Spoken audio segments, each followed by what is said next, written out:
She was a respected therapist, a wife, and a quiet force for healing in her community. But one afternoon, on an ordinary walk home, Dr. Renee Caldwell was stopped, humiliated, and stripped of her dignity by the very system meant to protect her.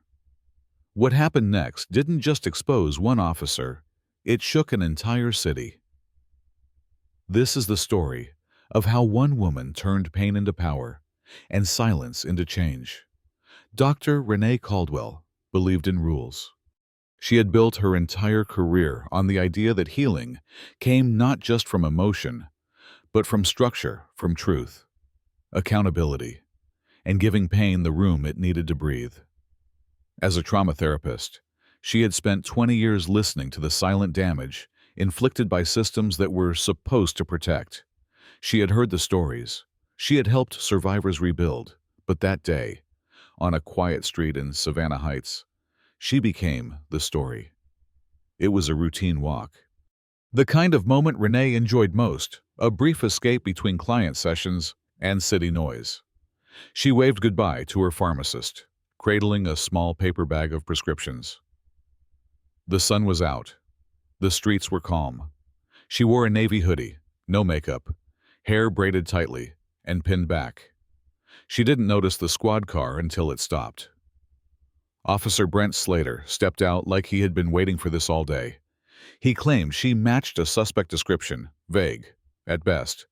Black, hoodie, walking alone. She smiled, patient, explained that she lived 3 blocks away, handed over her ID, her medical license, even the pharmacy receipt. But Slater wasn't interested in explanations. He asked her to place her hands behind her back. She blinked. "Sir, I haven't done anything wrong."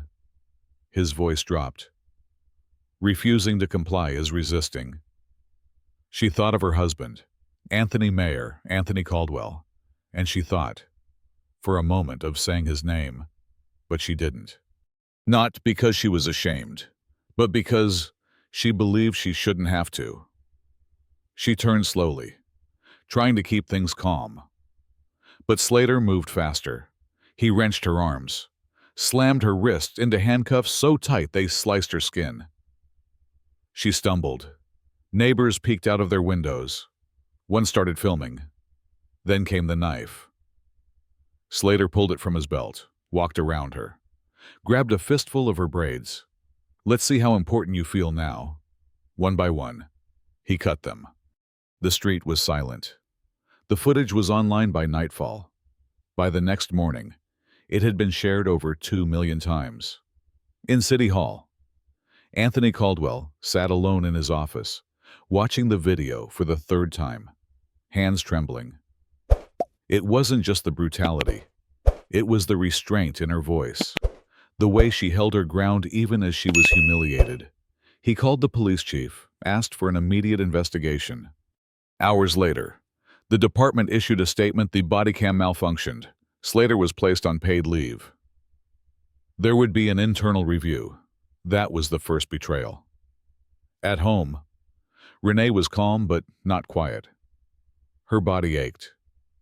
Her voice didn't. "This isn't just about me," she said. "It's about what happens to the people who don't have a mayor for a husband." She began documenting, collecting names, faces, stories. Women who had been shoved, teenagers who had been searched, elders who had been followed home, all of them black, all of them ignored. And the attacks started.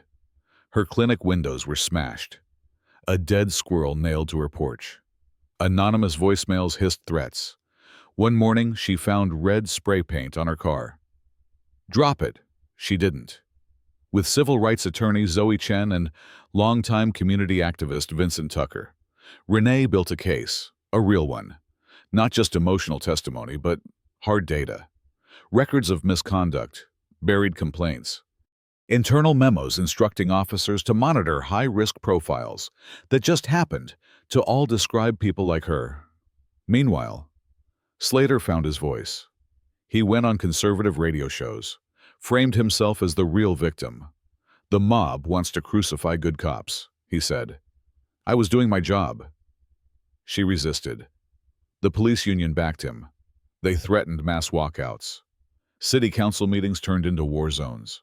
Protesters on both sides screamed across barricades. One night, someone tried to break into Renee's clinic. They failed. But the message was clear. Stop. Instead, she sued. Not just Slater, but the city, the department, the union. She knew the case would be long, ugly, political. But she also knew how trauma worked. You could bandage a wound, or you could open it, clean it, and let it heal the right way. During discovery, dozens of sealed complaints surfaced. Reports of officers detaining black residents for standing on their own property. Kids strip-searched for loitering. Elderly women forced to prove their address, all buried, all signed off. Zoe presented it in court like a surgeon. Then came the moment no one expected. An IT whistleblower, working quietly in the department's digital archives, found the missing dashcam footage. Not body cam. A secondary feed. Slater didn't know it was running. It showed him walking back to his cruiser, holding Renee's braids. He laughed. "You see that," he said. "Cut her down to size." In the courtroom, the silence was thick enough to choke. Slater stood. "You people always act like you're above the law," and that was it. The tide broke. Under massive public pressure, the police commissioner resigned. The union president stepped down. Several officers were placed on leave pending investigation. 2 weeks later, Mayor Caldwell stood beside his wife at a city council meeting. This time, he wasn't neutral. He wasn't composed. He was resolved. Together, they signed the Caldwell Oversight Act, a law that created an independent civilian oversight board with full subpoena power, legal authority to terminate officers, and a mandate to audit every case of force used in the past decade. At the signing, Renee stepped forward, holding her last written statement. "We didn't win because I'm the mayor's wife," she said. "We won because we refused to disappear. We didn't demand special treatment. We demanded equal protection. This isn't revenge. This is repair." In the crowd, a mother leaned down to her daughter and whispered, "That woman changed our city." And she had. Not because she screamed, not because she burned anything, but because she refused to let the pain fade into silence. Because she turned trauma into truth and truth into law. And because, when they tried to cut her down, she stood taller. She